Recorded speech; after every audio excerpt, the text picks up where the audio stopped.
మరణానికి ఆహుతి చేస్తుంది. జాగ్రత్త, నీ పాపమును ఒప్పుకోవాలి. మారు మనస్సు పొందాలంటే మొదట పాపమును మనము గుర్తించాలి. రెండోది, మారు మనస్సు పొందాలంటే పాపమును మనము ఒప్పుకోవాలి. మనలో ఉన్న లోపం ఏంటో, మనం ఎక్కడ పడిపోతున్నామో, మనం ఎక్కడ సారిపోతున్నామో, ఏ విషయంలో మనల్ని పాపము గుంజుకు వెళ్తుందో దానిని గుర్తించి వెంటనే ఏం చేయాలంట చెప్పాలి. వెంటనే ఏం చేయాలంట? కప్పుకోవాలా, ఒప్పుకోవాలా? అమ్మా గట్టిగా చెప్తారా? ఒప్పుకునే వారిగా మనం ఉండాలి. ఇక మూడవదిగా మనం జ్ఞాపకం చేసుకుంటే ప్రియులారా, ఒప్పుకున్న నీవు పాపమును విడిచిపెట్టాలి. వీటన్నిటికీ రెఫరెన్స్లు ఉన్నాయి, కానీ చెప్పడానికి సమయం అనుకూలంగా లేదు. త్వరగా నేను వెళ్ళిపోవడానికి సిద్ధపాటు అవుతున్నాను. అంటే ఇంటికి కాదులే, వాక్యం త్వరగా ముందుకు వెళ్ళడానికి. దగ్గరే కదా, ఏమై అంత తొందర అన్నట్టు చూస్తుంటే ఇంటికి పోనీకి కాదులే, తొందరగా వాక్యం ముగియడానికి. మంచిది ప్రియులారా, ఇక మూడవదిగా పాపమును ఒప్పుకున్న మనము పాపమును విడిచిపెట్టాలి. ఈ మాట సామెతల గ్రంథం 28:13 ఇలాగ రాయబడి ఉంది. పాపమును మనము విడిచిపెట్టే వారమై ఉండాలి. నా ప్రియ దేవుని సంఘమా, దేవుని బిడ్డలారా, ఒక వ్యక్తి స్వభావము మార్చబడాలి అంటే మొదట తన ఆలోచనలో ప్రారంభమైనది, తన కన్నుల ద్వారా చూసింది ఆలోచనలోనికి వస్తుంది, ఆలోచనలోనికి వచ్చినది హృదయంలోనికి వెళ్తుంది, హృదయంలోనికి వచ్చింది క్రియ చేయడానికి ప్రేరేపణ కలుగు చేస్తుంది. అందుకనే చెడు స్నేహానికి, చెడు వ్యసనాలకి, చెడు సంబంధమైన మనల్ని పాడు చేసేది ఏదైనా, మన దేహమును పాడు చేసేది ఏదైనా మనము విడిచిపెట్టాలి. దాని వెంట పరిగెత్తకూడదు, దాని వెంట సహవాసం చేయకూడదు, దాని వెంట మనం నిరీక్షణతో కనిపెట్టి ఎదురు చూడాల్సిన అవసరం లేదు. మనము విడిచిపెట్టు వారమై ఉండాలి. సో మూడవదిగా పాపముని ఏం చేయాలంట? విడిచిపెట్టే వారమై ఉండాలి. ఇక నాలుగవదిగా మనం గమనించినట్లయితే ప్రియులారా, యేసుక్రీస్తు ప్రభుని మనం విశ్వసించాలి. మొదటేమో పాపము గుర్తించాలి, రెండోది ఏం చేయాలా? పాపముని ఒప్పుకోవాలి, మూడోది పాపమును విడిచిపెట్టాలి, నాలుగోది మనం గమనించినట్లయితే యేసుక్రీస్తు ప్రభుని విశ్వసించగలగాలి. ఈనాడు ఆయన నీ కోసం మరణించాడు, ఆయన నీ కోసం ప్రాణం పెట్టాడు, ఆయన నీ కోసం క్రయధనముగా బలియాగమయ్యాడు. ఈ సువార్త అంటే ఏంటి? యేసుక్రీస్తు జనన మరణ పునరుత్థానాలను తెలియజేసేది ప్రభు యొక్క సువార్త. ప్రియులారా, ఈ రోజు సువార్త సకల జనులకు వినిపించబడుతుంది. టీవీల ద్వారా, రేడియోల ద్వారా, సెల్ ఫోన్ల ద్వారా, రకరకాల ప్రదేశాల ద్వారా ఏదో ఒక విధము చేత సువార్త వినిపించబడుతుంది. నాకు వినబడ్డం లేదన్నా చెప్పడానికి లేదు, నాకు చెప్పలేదయ్యా అని చెప్పడానికి లేదు, నేను వినలేదయ్యా అని చెప్పడానికి సాకులు లేవు. ఈ రోజు ఎక్కడ తెరిచిన టీవీల ద్వారా, అనేక సందర్భాల్లో సెల్ ఫోన్ల ద్వారా ప్రతి స్థలంలో దేవుని వర్తమానం వినబడుతుంది. ఎటు చూసినా దేవుని మాట వినబడుతుంది.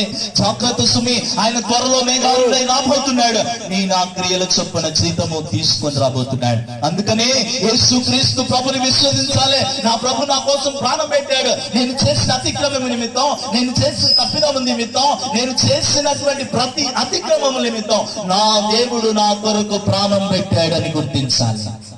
ఇది విశ్వసించిన ప్రతి వాడు తన పాపమును గుర్తించగలుగుతాడు. ఇది విశ్వసించిన ప్రతి వాడు తన పాపమును ఒప్పుకుంటాడు. ఇది విశ్వసించిన ప్రతి వాడు తన జీవితంలో పాపాన్ని విడిచిపెడతాడు. దేవుని విశ్వసించిన ప్రతి వాడు మారు మనస్సు పొందడానికి ముందుకు నడుస్తారు. గట్టిగా చప్పట్లు కొట్టి ప్రభుని స్తుతిద్దాం ప్రియులారా. మారు మనస్సు పొందాలంటే ఈ 4 మన జీవితంలో ఉండాలి. ఈ 4 చాలా ప్రాముఖ్యమైనదని గుర్తించాలి ప్రియులారా. ఎప్పుడైతే క్రీస్తుని విశ్వసిస్తావో, ఎప్పుడైతే పాపము తొలగించుకుంటావో, ఎప్పుడైతే నీలో ఉన్నటువంటి ప్రతి విధమైన వాటిని నువ్వు తొలగించుకుంటావో, ఇప్పుడు ప్రారంభమయ్యేది ఏంటంటే నూతన జీవితం ప్రారంభమవుతుంది. దేవునికి స్తోత్రం కలిగిన గాక. హల్లెలూయా. అబ్బో, ఈయన మొన్నటి దాకా ఆడ ఎగిరినోడు కాదా, ఈయన మొన్నటి దాకా ఆడ తిరిగిన ఆయన కాదా, మొన్నటి దాకా ఆడ కనపడలేదు, ఈ రోజుకే పరిశుద్ధత వచ్చింది అనుకో. ఇవాళ బైబిల్ పట్టుకొని వాడుంటే ఆయన చూస్తారు, వాడు మరుసటి రోజు ప్రార్థనకి కూడా రాడు వీళ్ళ దెబ్బకి. వాళ్ళని చూస్తున్నారు ఊరికే. నేను రక్షించబడ్డా వాళ్ళకి ఇష్టం లేదా, నేను రక్షించబడ్డా వాళ్ళకి ఏందో అంత ఆశ్చర్యంగా ఉంది అని చాలా మంది ప్రార్థనకి రాలేకపోతున్నారు. వాడు బైబిల్ పట్టుకొని వచ్చినాడంటే, రే రోజు ప్రార్థనకి రారా, బాగుపడతావు అనే వారు కరువైనారు. నవ్వుతారు పక్కన వారిని చూసి. వాడు మరుసటి రోజు ప్రార్థనకి కాదు కదా, ఆ ఏరియాలోనే కనపడడు. సో మనం ప్రోత్సహించే వారమై క్రొత్త జీవితమును ప్రారంభించిన వ్యక్తికి మనం ఇంకా ప్రోత్సాహం ఇవ్వాలి. క్రొత్త జీవితం ప్రారంభించడానికి ఇష్టపడిన వాడికి, తన జీవితంలో బాగుపడాలనుకున్న వాడికి, తన జీవితంలో ప్రభుని తెలుసుకోవాలని ఆశ కలిగిన వాడికి ఇంకా మనం మార్గము చూపించాలి. మనందరికీ తెలుసు ప్రియులారా, పరిశుద్ధ గ్రంథంలో ఒక స్త్రీ గురించి, అపోస్తలుల కార్యముల గ్రంథంలో మనకు పరిచయమైనటువంటి ఒక స్త్రీని జ్ఞాపకం చేసి నా సందేశాన్ని ముగింపులోని తీసుకుని వస్తా. ఆ స్త్రీ పేరు లూదియా. ఆమె ఊదా రంగు పొడి అమ్ముకుంటూ తూతైదా పట్టణంలో ఆమె నివాసం చేస్తుంది. ఒక సముద్రము నడివట్టున ఆమె ఆ యొక్క ఊదా రంగు పొడిని అమ్ముకుంటూ ఆమె జీవనము కొనసాగిస్తుంది. ఎంతో విలువ కలిగింది అది. ఆ ఊదా రంగు పొడి అమ్ముకుంటూ అనేకులు ఆ ప్రాంతం గుండా వస్తూ వెళ్తూ ఉంటే వారికి ఆ ఊదా రంగు పొడి అమ్మి ఆ సముద్రం ఒడ్డున కూర్చొని వాక్యమును జాగ్రత్తగా వింటుంది. ఆ దూరమున పౌలు అనేటువంటి ఒక ఆయన, మార్చబడిన వాడు, ఒకప్పుడు నేను హింసకుడను, దూషకుడును, హానికరుడైన నన్ను ప్రభువారు నన్ను ఏం చేశాడు? మార్చి వేశాడు. దేవునికి స్తోత్రం కలుగును గాక. హల్లెలూయా. ఒకనాడు హాని చేసేవాడు, ఒకనాడు హింసించేవాడు, ఒకనాడు హతసాక్షులుగా అనేకులను చంపివేసే ఆయన మార్చబడి ఇలాగ నిలబడి సువార్తను ప్రకటిస్తున్నాడు. ఇదిగో యేసుక్రీస్తు ప్రభు దగ్గర మన పాపములు గుర్తించి, మన పాపములు ఒప్పుకొని, మన పాపములు విసర్జించి ఆయన యందు విశ్వాసం ఉంచగలిగితే ఆయన నీ కొరకు ప్రాణం పెట్టాడు, ఆయన నీ కొరకు తిరిగి లేచాడు, ఆయన నీ కొరకు త్వరలో రానయ్యున్నాడు. నీ ప్రతి పాపమును ఒప్పుకోగలిగితే నీ జీవితం మార్చబడుతుందని దూరంగా ఉండి ఆయన చెప్తా ఉంటే, దూరంగా కూర్చున్న ఈ స్త్రీ శ్రద్ధగా దేవుని మాటలు వింటుందంటే గట్టిగా చప్పట్లు కొట్టి ప్రభుని స్తుతిద్దాం ప్రియులారా. జాగ్రత్తగా పౌలు చెప్తున్న మాటలు యందు దృష్టి నిలిపింది. పౌలు ఏమి చెప్తున్నాడో, పౌలు ఏమి వివరిస్తున్నాడో జాగ్రత్తగా వింటుంది. విన్న తన జీవితంలో విన్న ఆ వాక్యమును బట్టి ఆమె హృదయం తెరవబడిందంట. ఆమె హృదయం తెరవబడిందని రాయబడి ఉన్నది. ఆమె మనస్సు తెరవబడింది. ఆమె జీవితం అర్థమైపోయింది. నేను ఎక్కడ తప్పిపోయాను అర్థమైపోయింది, నేను ఎక్కడ జారిపోయాను అర్థమైపోయింది, నేను ఎక్కడ పడిపోయాను అర్థమైపోయింది. వెంటనే పౌలు యొద్దకు వచ్చి, అయ్యా నేను రక్షణ పొందాలనుకుంటున్నాను, నా జీవితమును కడుక్కోవాలనుకుంటున్నా, నా జీవితాన్ని బాగు చేసుకోవాలనుకుంటున్నా, నా బ్రతుకును బాగు చేసుకోవాలనుకుంటున్నానని ప్రభు ఆమె హృదయమును తెరిచిన విధమును బట్టి పౌలు యొద్దకు వచ్చి ప్రాధేయపడుతుంది. అయ్యా నీవు మా ఇంటికి రా అని చెప్పి తన ఇంటికి ఆహ్వానించుకుని తన ఇంటి వారందరికీ సువార్త అందించి తన ఇంటి వారితో సహా అందరూ రక్షణ పొందగలిగారు. దేవుని స్తోత్రం కలుగును గాక. హల్లెలూయా. ఈ సువార్తలు అనేకులు రక్షించబడాలని మనం ప్రార్థన చేయాలి. ఈ సువార్తలు అనేకులు క్రీస్తు వైపు ఆకర్షించబడాలని ప్రార్థన చేయాలి. ఇదేదో ఆరంభం కోసం కాదు, ఇదే ఆర్భాటం కోసం కాదు, ఇదేదో పేరు ప్రఖ్యాతుల కోసం కానే కాదు. ఒక్కవరైనా రక్షించబడతారనే ఆశ, ఒక్కరినైనా ప్రభు చెంతకు చేర్చాలని ఆశ. లూదియా అనుకుందా నేను ఈ రోజు మార్చబడతానని? లూదియా అనుకుందా నా జీవితం ఈ రోజు మారిపోబోతుందని? అనుకోలే. యథావిధిగా తన పని తాను చేసుకుంటుంది. విన్న వాక్యం ఆమె జీవితంలో కార్యం చేసింది. విన్న వర్తమానం ఆమె బ్రతుకును మార్చింది. విన్న వర్తమానం ఆమె కుటుంబాన్ని మార్చింది. ఈ రాత్రి మన కుటుంబాల్లో రక్షణ లేని ప్రతి ఒక్కరికి నా ప్రభు రక్షణ ఇచ్చును గాక. మారు మనసు లేని ప్రతి కుటుంబంలో నా దేవుడు ప్రతి ఒక్కరి హృదయం తెరవును గాక. భక్తి జీవితంలోనికి రావడానికి, మారు మనసు పొందాలంటే మొదట మన పాపమును గుర్తించాలి. మారు మనసు పొందాలంటే మన పాపమును మనం ఏం చేయాలా? ఒప్పుకోవాలి. మారు మనసు పొందాలంటే మన పాపమును మనం విసర్జించాలి. మారు మనసు పొందాలంటే యేసుక్రీస్తు ప్రభువును విశ్వసించగలగాలి. మారు మనసు పొందాలంటే ఐదవది ఇది అలా ఫస్ట్ కానీ చెప్పమంటారు.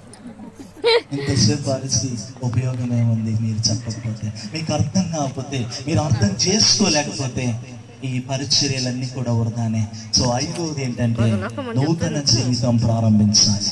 నూతన చిగురు మనలో పుట్టాలి, నూతన ఆనందం మనలోనికి రావాలి, నూతన సంతోషం మనలోనికి రావాలి. యేసుక్రీస్తు ప్రభు మన హృదయం నిలబడి చేస్తే మనము తలపెడుతున్న ప్రతి కార్యము నా ప్రభు సఫలము చేయునుగాక, నా ప్రభు మేలులతో తృప్తిపరచునుగాక, నా ప్రభు ఈ వీధిలో ఉన్న ప్రతి కుటుంబాల్లో కార్యము చేయునుగాక, నా ప్రభు ఈ వీధిలో ఉన్న ప్రతి కుటుంబాల్లో రక్షణ కార్యములు జరిగించునుగాక, నా ప్రభు ఈ వీధిలో ఉన్న ప్రతి కుటుంబాల్లో మారు మనస్సు దయచేయునుగాక.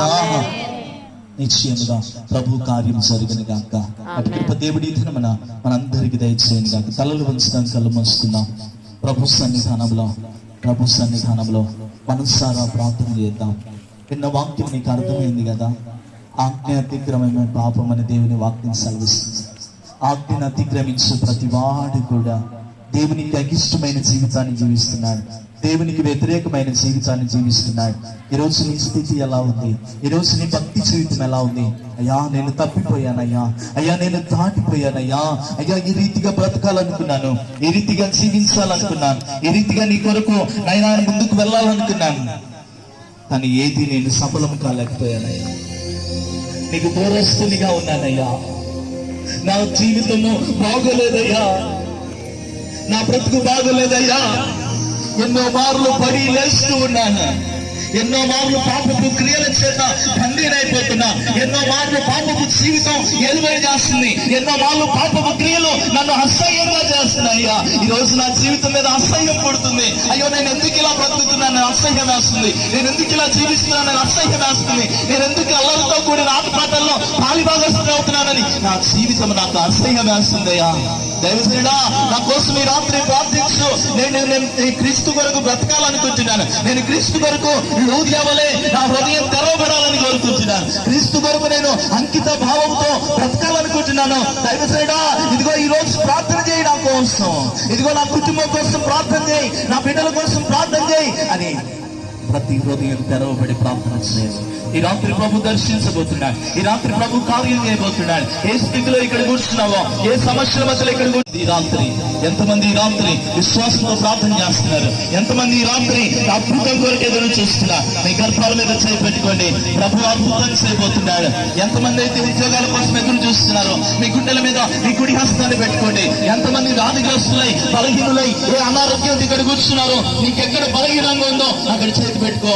దేవుడు ఈ రాత్రి అద్భుతం చేయబోతున్నాడు, ఈ రాత్రి గొప్ప కార్యము నా ప్రభు సఫలం చేయబోతున్నాడు. ఏ పరిస్థితుల్లో నువ్వు ఉన్నావో, ఆర్థిక ఇబ్బందులా, ఈ కృంగుదలా, నిరాశ, కన్నీళ్ళ, ఏ బాధతో ఇక్కడ ఉన్నావో, నా దేవుడు నీ జీవితంలో మారు మనసుకు తగిన జీవితాన్ని, మారు మనసుకు తగిన ఫలమును నీవు అనుభవించాలని నా దేవుడు కోరుకుంటున్నాగా. వాటితో పాటు నీవు అడిగిన ప్రతి ఈవిని నా ప్రభు దయచేయాలనుకుంటున్నాడు. నమ్మిన వారు విశ్వాసముతో కార్యము కొరకు ఎదురు చూడండి, కార్యము కొరకు ఎదురు చూడండి. ఈ రాత్రి ప్రభు కార్యం చేయబోతున్నాడు, ఈ రాత్రి అద్భుతం చేయబోతున్నాడు.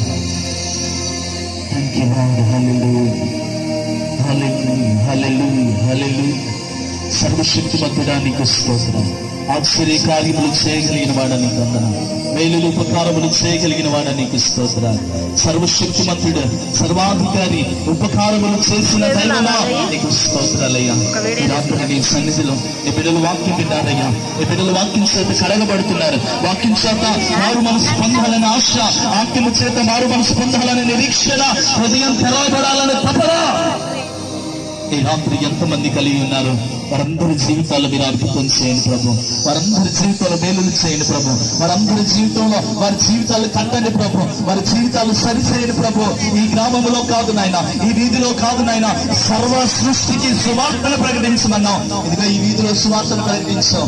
ఎంతమంది చెవిలో నీ వర్తమానం వినబడిందో, ఎంతమంది చెవిలో నీ వాక్యము ప్రజ్వలించబడిందో, వారి హృదయాలు తెరవబడిన గాక, వారి మనోనేత్రం వెలిగించబడిన గాక, రక్షణ కార్యము జరగనుగాక, రక్షణ కార్యం జరగనుగాక, ప్రతి వ్యక్తి జీవితం మార్చబడను గాక, దొంగలు మార్చబడదురు గాక, వ్యభిచారులు మార్చబడదురు గాక, జోదగాళ్ళు మార్చబడదురు గాక, తాగుబోతులు మార్చబడదురు గాక, ఈ లోకాశంలో బిడ్డలు బయటికి వచ్చుదురు గాక.